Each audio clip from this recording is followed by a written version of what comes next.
Bonjour à tous, bienvenue dans ce tuto pour comprendre comment créer une piste MIDI, l'éditer et savoir ce qu'on peut en faire. Avant de commencer, je vais vous expliquer ce que c'est le MIDI parce que c'est hyper important.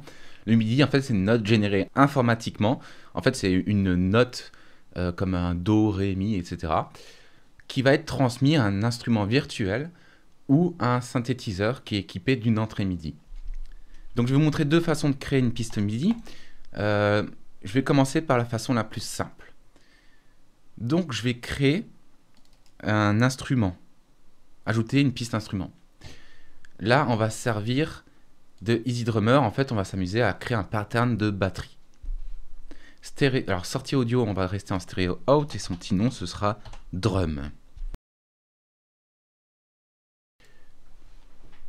Donc, petit conseil, je vous recommande chaudement d'utiliser le calage ici et de créer des mesures. Ça, si vous voulez créer des temps. Le calage, c'est quoi? C'est que, en fait, il va se mettre automatiquement sur le début de chaque mesure ou automatiquement au début de chaque temps de la mesure. Donc, si je fais clic droit, dessiner, j'ai un petit crayon, je vais dessiner avec. Je vais faire clic gauche, il va me créer une piste MIDI sur une mesure. Je peux répéter la piste MIDI que j'ai créée, ou je peux l'étirer pour qu'elle dure plus qu'une mesure dans la mesure où vous voulez plus de mesures. Et on va maintenant l'éditer. Je vais aller dans MIDI, éditeur de rythme. On peut faire aussi éditeur clavier, mais c'est plus adapté à ce qui est piano, violon, etc. Donc là, pour créer un pattern de batterie, ce sera beaucoup plus pratique d'utiliser l'éditeur de batterie. J'appuie sur G pour dézoomer. Ici, là, il y a un petit curseur qui va me permettre de répéter la lecture. Alors, je vous recommande aussi de activer le calage ici pour être bien au début et à la fin de la mesure afin de pouvoir répéter une boucle.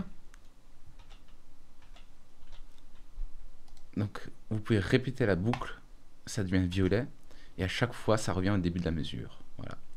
Donc, je vais créer un kick, une snare.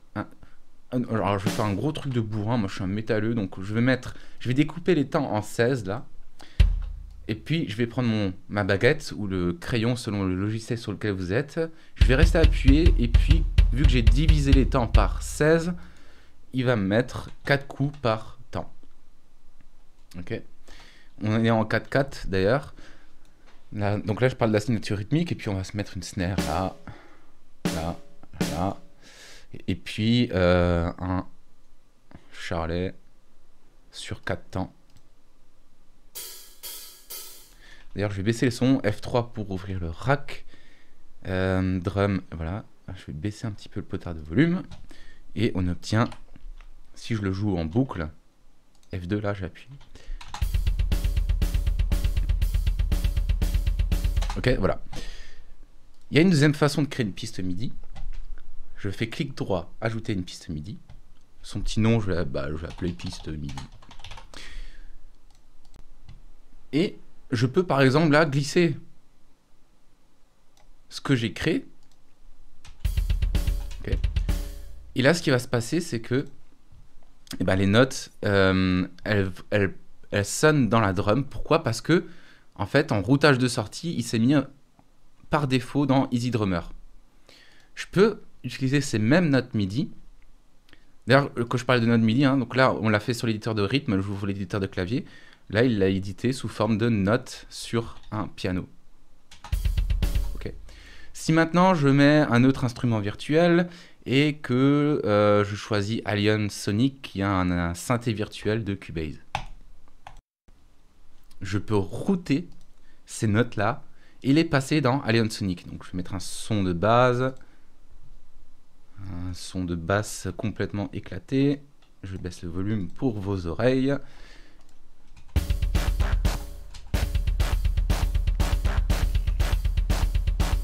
Voilà, et puis donc là ça sonne à la fois dans Alien Sonic et à la fois dans EasyDrummer, ok. Et je peux le router aussi pour qu'il aille que dans Alien Sonic.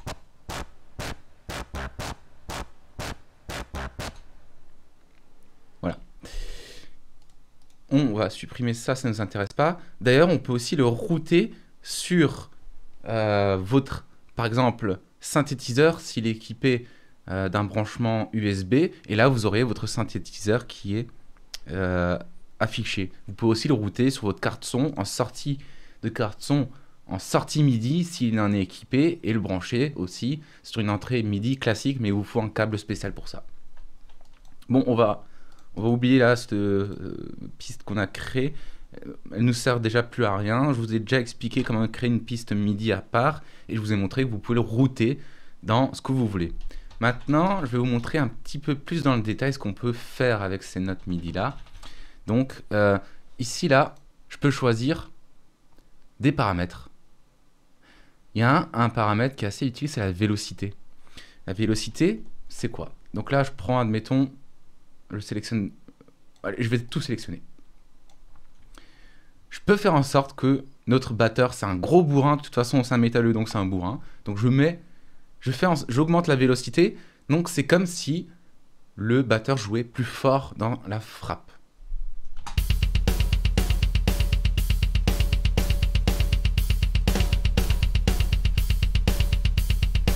Plus joli comme ça. Ok? Donc là, j'ai joué sur la vélocité. Maintenant, on va l'humaniser. Donc, il y a quelques petits trucs à savoir. Si vous êtes guitariste et que vous créez une piste de batterie, je vous conseille de vous rapprocher un jour d'un batteur pour voir qu'est-ce qu'il fait exactement sur sa batterie et d'imiter en fait ses frappes. Déjà, un humain, il tape pas pile sur les temps. Donc, si vous voulez que ça sonne humain, vous pouvez désélectionner maintenant le calage, qui était fort pratique pour composer, mais maintenant on va le désélectionner, et on va par exemple excentrer là la frappe de la caisse claire. Et ça donne quoi? Ça sonne déjà plus humain. Pareil pour le charlet.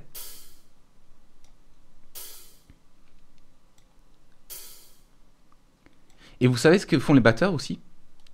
C'est que naturellement, quand ils font charlet, caisse claire, charlet en même temps, charlet, caisse claire, charlet en même temps, très souvent, le coup de charlet qui tape en même temps que la caisse claire est un peu plus fort. Il tape un peu plus fort en même temps. Et donc ça donne...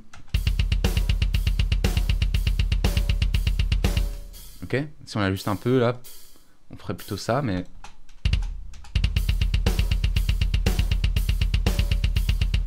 Et là, tout de suite, ça sonne plus humain. Alors, on peut aussi faire pareil sur le kick. Je vais pas le faire parce que sinon la vidéo va durer 3 heures. Mais ce sont des éléments qui permettent d'humaniser la batterie. Petite anecdote, si jamais vous avez EasyDrummer, vous pouvez également aller dans Menu, Settings, Sound Engine et activer la fonction Humanize qui permet en fait d'humaniser cette batterie. C'est-à-dire que par défaut, il va donner des coups différents. Chaque coup ne se ressembleront pas. Mais ça reste une machine qui fait ça. Et il n'y a rien de mieux que votre souris pour humaniser une piste MIDI. J'ai pas montré un truc avant, je vous le fais là. Si je fais ajouter une piste MIDI... Ouais. Vous pouvez mettre en routage d'entrée votre clavier maître. Moi j'ai un clavier maître là, il est dans All MIDI Input, et en fait avec mon clavier maître je peux jouer la batterie, ok. Mais si jamais vous le trouvez pas dans All MIDI Input, il est sûrement ailleurs, notamment si vous êtes branché en USB. Voilà, c'est tout pour les pistes MIDI. Si vous avez des questions, n'hésitez pas. Il y a l'espace commentaire qui est dédié à ça. J'y répondrai volontiers à condition de voir la notification sur mon téléphone ou sur l'ordinateur. Bon, c'est pas gagné à chaque fois. Et je vous dis à la semaine prochaine pour d'autres tutos et des expériences musicales. Au revoir, bonne journée, bonne soirée.